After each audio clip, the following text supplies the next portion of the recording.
नमस्कार। आप सभी स्वयंसेवक बंधुओं को,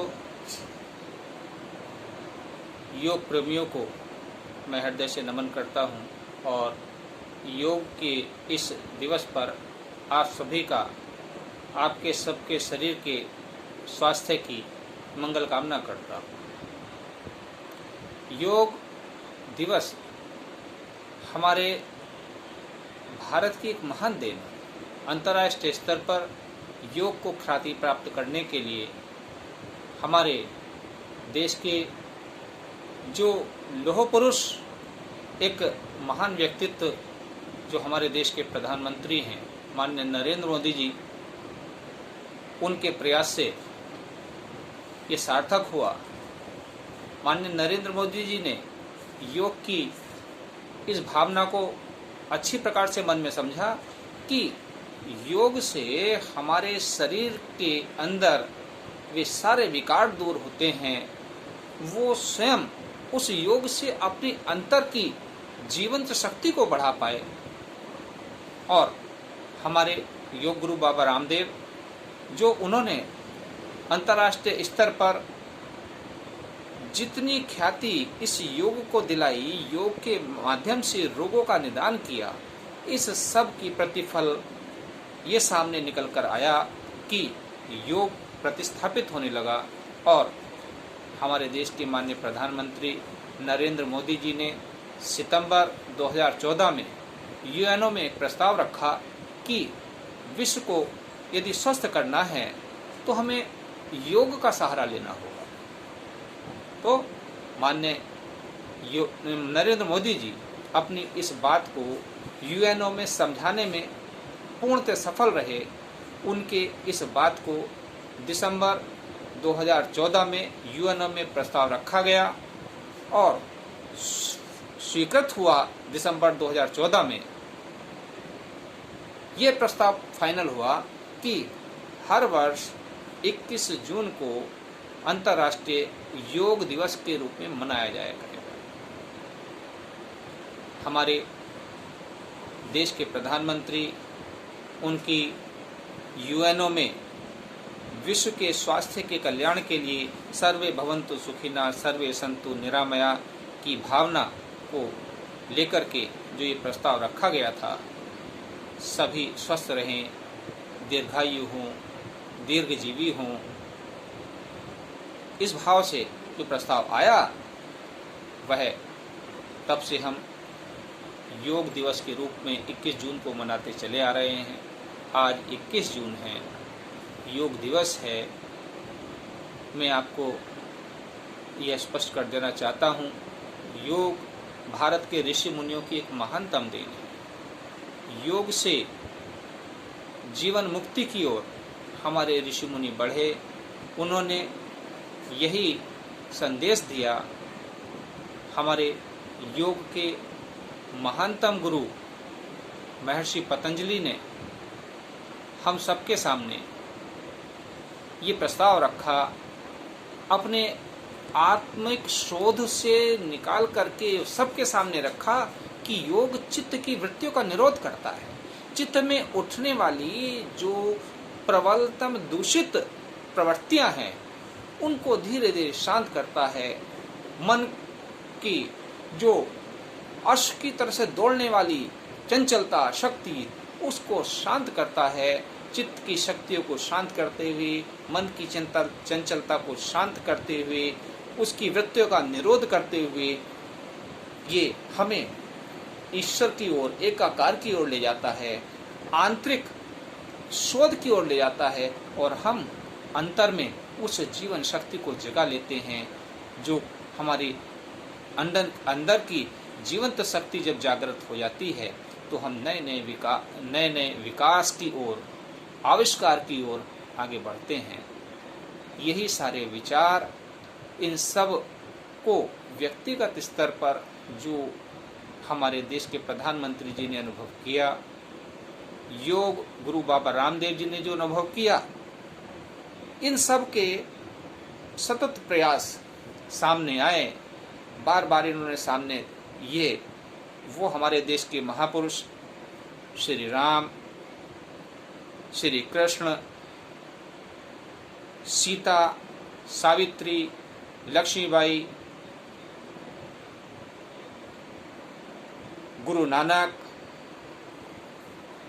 अपने जो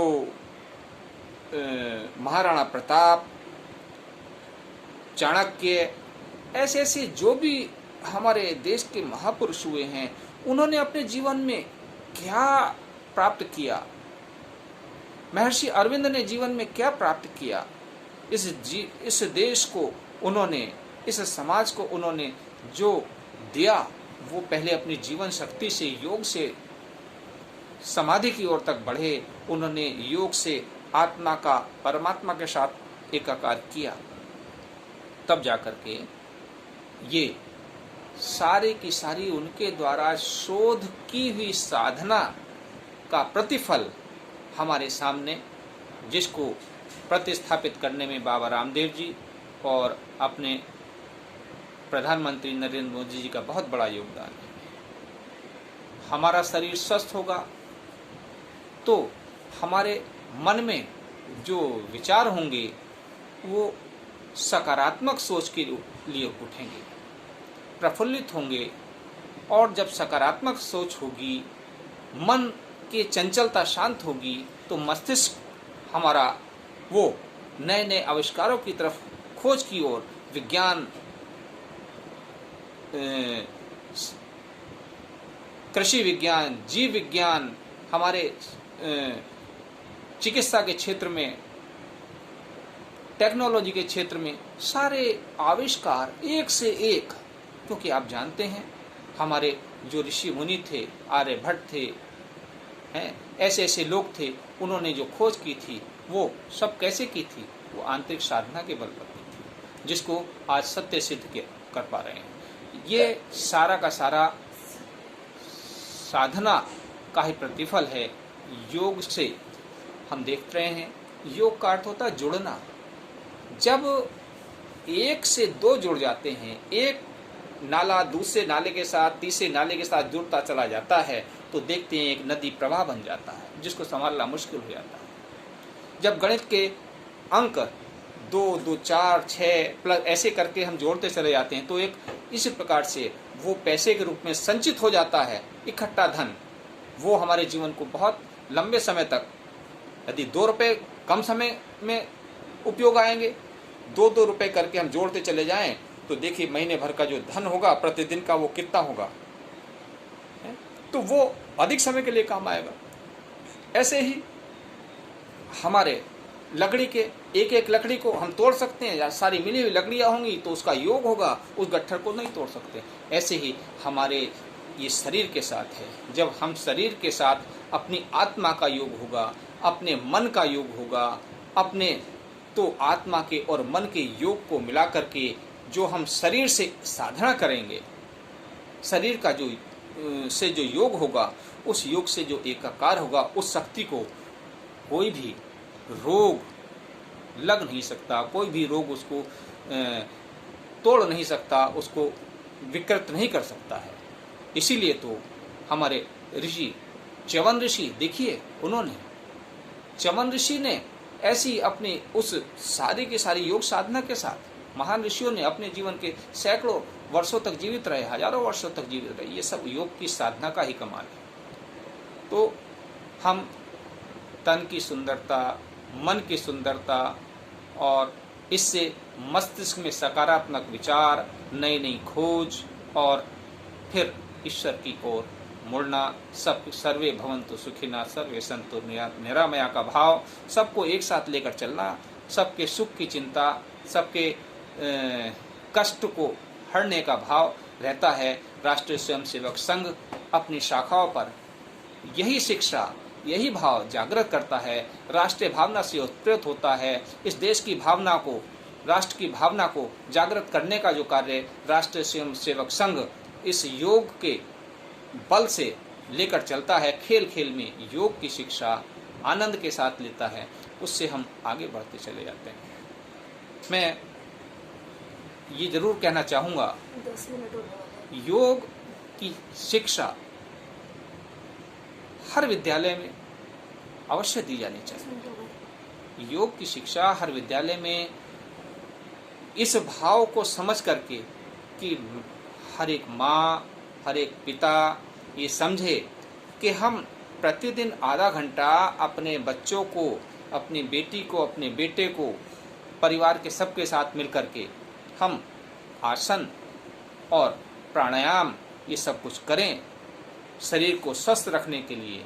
और ये सरकार तक अपना मैसेज पहुंचाएं कि योग हमारे बच्चों के जीवन के लिए आवश्यक है। विद्यालयों में शिक्षक योग से भरपूर हों, उनकी सकारात्मक सोच हो, सारे शिक्षक योग करें और योग से, उनके सकारात्मक सोच से, उनके व्यक्तित्व में, उनके चरित्र में ऐसे सकारात्मक क्रिया को देख करके बालक स्वयं अपने गुणों से भरपूर हो जाए। शिक्षकों के गुणों से में जो सद्विचार, सद्गुण विकसित होते हैं, अर्थात आचार्य शिक्षक आचरण के द्वारा अपने बच्चों पर प्रभाव डालता है।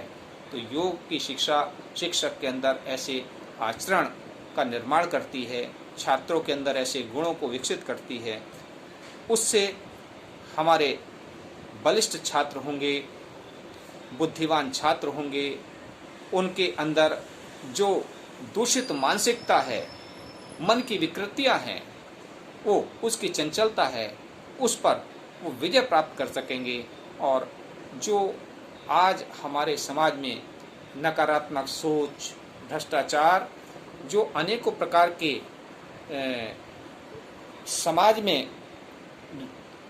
लूट या चरित्र व्यभिचार आदि के हनन की जो क्रियाएं चल रही हैं, उस सब पर हम कहीं ना कहीं योग की शिक्षा को विद्यालयों में लागू करने से, सच्चे मन से लागू करने से हम इस पर भी कंट्रोल कर सकते हैं और देश के चरित्र का निर्माण कर सकते हैं। हमारे योग गुरु बाबा रामदेव ने ये सबके सामने रखा कि आज के कोरोना काल में यदि हम कोरोना पर विजय प्राप्त करना चाहते हैं तो ऐसे न जाने कितने कोरोनाओं पर हम विजय प्राप्त कर सकते हैं। इसलिए यदि कोरोना पर विजय प्राप्त करनी है तो योग को अपनाना ही होगा।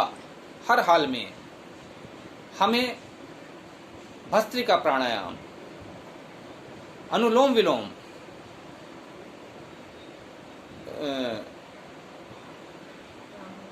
भ्रामरी प्राणायाम और जो कपालभाति, ये प्राणायाम हमारे जो भी प्रतिदिन हम कम से कम आधा घंटा करें और जो इम्यून सिस्टम को डेवलप करेंगे, हमारे रोग प्रतिरोधक क्षमता को बढ़ाएंगे। सूर्य नमस्कार हम प्रतिदिन इन प्राणायाम के साथ साथ जब हम करें तो आधा घंटे का ये एक टाइम टेबल हमारे जीवन में, विद्यालयों में भी हो, घर पर भी हो, तो हर हाल में हम जीवंत शक्ति को जागृत करेंगे, राष्ट्रीय चरित्र का निर्माण करेंगे और इस योग से हम अंतर्राष्ट्रीय स्तर पर चरित्र को आगे बढ़ा सकते हैं। हमारा देश योग गुरु तो बना है और आज विश्व गुरु बनने की ओर है। यदि हमने योग को अपने इस राष्ट्रीय जीवन में ढाला तो निश्चित रूप से शीघ्र ही हमारा देश, जो जैसा नेतृत्व इस समय हमें देश को मिला है, उनके मार्गदर्शन में हम विश्व गुरु की ओर आगे बढ़ेंगे और जो हमारी जो सीमाएं हैं, उन सीमाओं को सुरक्षित करने के लिए हमारे देश की सैनिक, उनके अंदर जो अदम्य साहस और योग से उनकी जो शक्ति जागृत होगी, वो विश्व के दुश्मनों की सेना उसका मुकाबला नहीं कर सकेगी। ऐसे भाव, ऐसे विचार जब विद्यालयों में लेकर बच्चे आगे बढ़ेंगे तो निश्चित रूप से राष्ट्रीय चरित्र का निर्माण होगा और राष्ट्रीय चरित्र का निर्माण होकर के हर क्षेत्र में हमारे बालक इस देश को सिरमौर बनाएंगे। ऐसी मेरी मन में जो संकल्पना है योग के प्रति, मैंने आपके साथ साकार की, अपनी भावना को शेयर किया और मैं चाहता हूँ आप सब इसको साथ में मिलकर योग को प्रतिदिन करें। योग दिवस पर मेरी आप सबको हार्दिक शुभकामनाएं। नमन। जय हिंद, जय भारत।